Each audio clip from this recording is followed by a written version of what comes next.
नमस्ते विद्यार्थियों।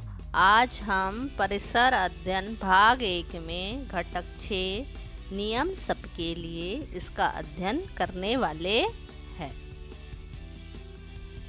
सबसे पहले पाठ में यह बताया गया है, कुछ प्रश्न पूछे गए जैसे परिवहन के नियम कौन से, तुम्हारे अनुसार इन नियमों का पालन करने से क्या होगा, तुम्हारे अनुसार इनमें से किस नियम में परिवर्तन होना चाहिए, तुम्हारे अनुसार परिवहन अनुशासन के लिए और कौन से नियम होने चाहिए। ठीक है।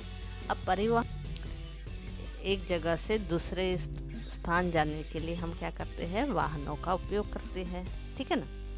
तो ये जो वाहन है, जब हम यात्रा करते हैं, चाहे पैदल हो, गाड़ी हो, साइकिल हो, ट्रेन हो, बस हो, प्लेन हो, तो इनके कुछ नियम बने हुए हैं। ठीक है। जैसे सड़क पर चलते समय, बस पे चढ़ते समय, ट्रेन में यात्रा करते समय, प्लेन में, तो पूछा गया है कि इन नियमों का जब तुम पालन करते हो तो क्या होगा। उसी प्रकार तुम्हारे अनुसार इन नियमों में कौन सा परिवर्तन होना चाहिए और तुम्हारे अनुसार अनुशासन के लिए कौन से नियम, अनुशासन के लिए और कौन से नियम होना चाहिए। देखो यहाँ पे कैसे है, आप लोग अभी छोटे बच्चों हैं। ठीक है। ये जो नियम है वो बड़े लोग बनाते हैं, विशिष्ट जो बड़े होते हैं और उनको अधिकार दिया हुआ है, ऐसे जो बड़े बड़े हमारे जो देश चलाते हैं। ठीक है। तो ये नियम से व्यक्ति बनाते हैं, पर यहाँ पर कितना अच्छी बातें बताया कि तुमसे पूछा गया, यानी छोटे बच्चों से।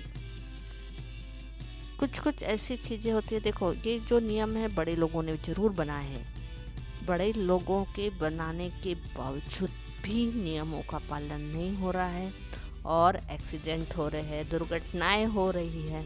इसका मतलब है जो ये नियम बड़ों लोगों ने बनाए हैं इसमें कुछ खामियां हैं, कुछ गलतियां हैं। तो ये जो बड़े जो लोग हैं वो आपसे, यानी तुम्हारे जैसे छोटे बच्चों से पूछ रहे हैं। इसका मतलब है कि प्रत्येक सदस्य, चाहे वो छोटा है बड़ा हो, उन्हें सोचने का, समझने का और कहने का, ठीक है, और नियमों का जो पालन है उसमें जो सुधारना, ये सब चीजें आप में भी क्या होना चाहिए, सुलह करने की क्षमता होनी चाहिए। ठीक है। तो ये जो सारे सवाल आपको अभी समझ में आ गया, सबको आता है। ठीक है। क्योंकि आप लोग भी एक जगह दूसरी जगह जाते हैं, पैदल चलते हैं, साइकिल चलाते हैं। जब तुम्हारे साथ कोई चीज़ घटती है, ठीक है, तब तुम बोलते हैं कि इसने ऐसा चलाना चाहिए, इसने इस तरफ से जाना चाहिए। तो ये सारी जो भावना है वो आपको क्या करना है, समझना है, कहना है। अब हम आगे बढ़ेंगे। परिवहन सुचारू रूप से चलाने के लिए कुछ नियम होते हैं और हम इसका पालन करते हैं। सही बात है, जब हम सड़क पे चलते हैं तो दाई तरफ से, बाई तरफ से जाना, ठीक है ना। और हर चौक पे हम सिग्नल में रुकते हैं, फुटपाथ होते हैं। इसी प्रकार सामाजिक जीवन में प्रत्येक व्यक्ति को जो काम करना है उसके लिए कुछ नियम होते हैं। प्रत्येक व्यक्ति का उत्तरदायित्व तथा कर्तव्य क्या है, इसके लिए नियम बनाने पड़ते। नियमों का पालन करने से हमारे व्यवहार में अनुशासन का निर्माण होता है, हम अधिक क्षमता से कार्य कर सकते हैं। ठीक है। जिस प्रकार परिवहन में नियम होते हैं और हम नियम से गाड़ी चलाते हैं तो क्या होता है, दुर्घटना नहीं होती है। उसी प्रकार सामाजिक जीवन में भी क्या होते हैं, नियम होते हैं और प्रत्येक व्यक्ति को क्या करना पड़ता है, इस नियम का पालन करना पड़ता है। और नियम का पालन करने से क्या होता है, अनुशासन का निर्माण होता है और हमारी जो कार्य करने की क्षमता में वृद्धि होती है। नियम सबके लिए होते हैं, वे सभी के लिए समान रूप से लागू होते हैं। नियमों के आगे कोई भी छोटा अथवा बड़ा नहीं होता। नियमों का पालन न करने पर दंड मिलता है। नियमों का उल्लंघन करने पर दंड देते समय कोई भी भेदभाव नहीं किया जाता। इस प्रकार समानता नियमों का आधार है। ठीक है, ये जो नियम बनाए होते हैं वो सबके लिए होते हैं। वो गरीब, अमीर, स्त्री, पुरुष, बच्चे सभी के लिए होते हैं। ठीक है, और जो इन नियमों का पालन नहीं करता है तो उसे दंड मिलता है। अब दंड में क्या मिलती है, जेल में भेज दिया जाता है और उसके अनुसार उसका समय निर्धारित किया जाता है उस दंड के हिसाब से। ठीक है, अगर और ज़्यादा गुनाह करता है तो उसे फांसी भी होती है, उम्र कैद भी होती है। ठीक है, और इसमें कोई भेदभाव नहीं होता है, सभी के लिए समानता का नियम लगाया जाता है। समाज के लिए बनाए गए नियमों में होने वाले परिवर्तन। हमारा सामाजिक जीवन नियमों के आधार पर चलता है। ये नियम हम ही बनाते हैं, ये सबके हित के लिए होते हैं, इसलिए हम इनका पालन करते हैं। समाज के लिए बनाए गए इन नियमों में उचित परिवर्तन करने पड़ते हैं। समाज नियमन के लिए बनाए जाने वाले नियमों और प्राकृतिक नियमों में अंतर होता है। ठीक है, हमारा जो सामाजिक जीवन है वह नियमों के आधार पर चलता है। ये नियम हम ही बनाते हैं। ठीक है, ये जो हमारा जो समाज है, हमारे जो रीति रिवाज है, ये हमने बनाया है और ये क्या होता है, हमारे हित के लिए होते हैं और हम इसका पालन करते हैं। समाज के लिए बनाए नियमों से हम क्या करते हैं, समय अनुसार इसमें परिवर्तन भी करते हैं।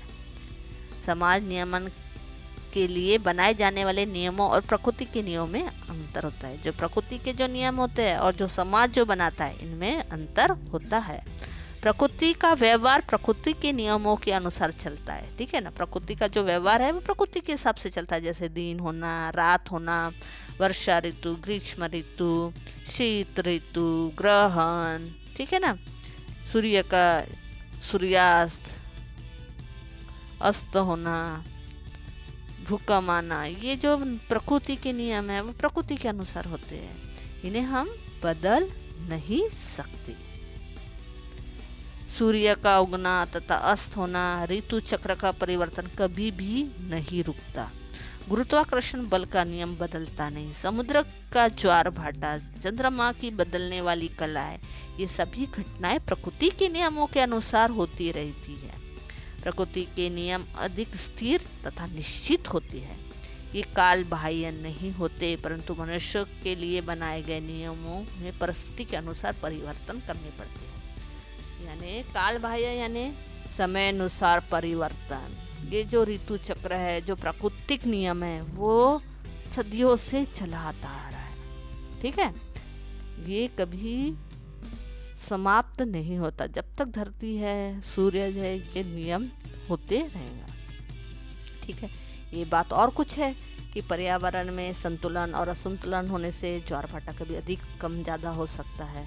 ठीक है, तो ये परिवर्तन हो सकता है। वर्षा कभी ज़्यादा हो सकती है, कभी कम हो सकती है, लेकिन ये जो प्रकृति के नियम स्थिर है, निश्चित है। लेकिन मनुष्य के जो नियम हैं वो कैसे है, परिस्थिति के अनुसार परिवर्तन होते हैं।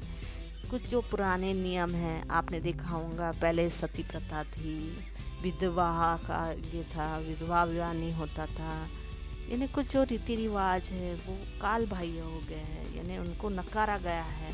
नया जो अच्छा रहता है उसे, उस नियमों को क्या स्वीकारा गया। यानी परिस्थिति के अनुसार क्या करते हैं, हम परिवर्तन कर सकते हैं। जब हमारा देश अंग्रेजी शासन के अधीन था, उस समय के नियम अलग थे। हम स्वतंत्रता मिलने के बाद परिस्थिति बदली और उनके अनुसार सामूहिक जीवन के नियम बदले। उदाहरण, जब स्वतंत्रता मिली उस समय 21 वर्ष के नागरिक को मतदान का अधिकार था। सन 1988 के बाद मतदान का अधिकार व्यक्ति के 18 वर्ष पूर्ण हो जाने पर दिया गया। दिख रहा है आपको, यानी किस प्रकार पहले जो था, यानी 1988 के पहले 21 वर्ष वाला व्यक्ति ही मतदान कर सकता था, लेकिन 1988 के बाद 18 वर्ष का व्यक्ति मतदान करने लगा। ठीक है, यानी इस प्रकार परिवर्तन हुआ। अपने अभिभावकों और दादा दादी से यह पूछो कि उनके समय में विद्यालय में कौन से नियम थे। अपनी कॉपी में अपने अपने अभिभावकों तथा दादा दादी के लिए 3 स्तंभ तैयार करो। इन 3 स्तंभों में विद्यालय से संबंधित नियमों के विषय में जानकारी भरकर उसकी तुलना करो। कौन से नियम बदल गए और कौन से नहीं बदले, इस पर चर्चा करो। देखो, अभी आपको एक कृति करनी है, ठीक है, और आपको क्या करना है, 3 खंड बनाने हैं। और इस 3 खंड में क्या करना है, अभिभावक यानी अपने माता पिता और दादा दादी, ठीक है, और एक आपके लिए, आपके जो उनके जब स्कूल जाते थे या उनके समय जो नियम थे वो आप लिखो, आपके स्कूल के नियम लिखो और आपके माता पिता जो अभिभावक है उनकी, और फिर तुलना करो कि किस प्रकार, यानी आपके दादा दादी के समय का, आपके अभिभावक के समय का और आपके समय, आपकी पाठशाला में कुछ नियम थे वो किस प्रकार परिवर्तित हुए, आप पहले लिख लीजिए और फिर तुलना कीजिए। तो इसका मतलब है कि तीनों जो पीढ़ी है, तीनों पीढ़ियों में नियमों में परिवर्तन हुआ है, सुधार हुआ है। लड़का तथा लड़की अथवा स्त्री और पुरुष का स्तर समान होता है, उन्हें विकास के समान अवसर मिलने चाहिए।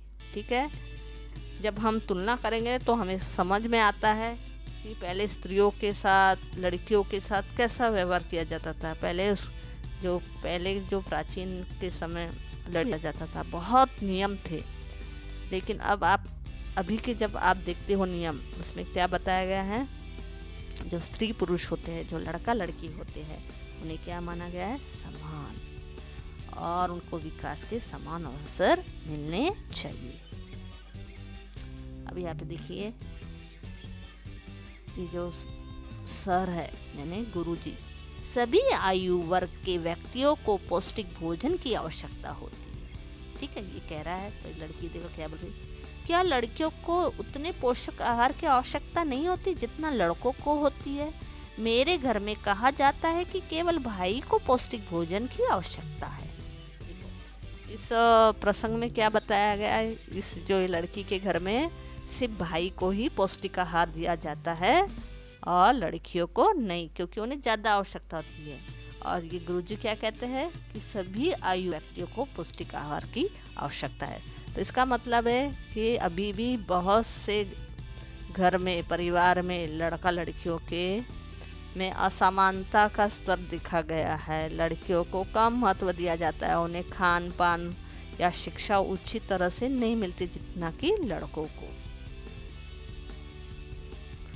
तुम लड़की के प्रश्न का उत्तर दोगे। तुम्हारे अनुसार लड़का और लड़की का भेदभाव और किन किन बातों में किया जाता है। ठीक है, अभी हमने सिर्फ खाने में भेदभाव देखा है, ऐसे बहुत सारे इसमें भी भेदभाव होता है। आपको पता है और क्या क्या भेदभाव होता है।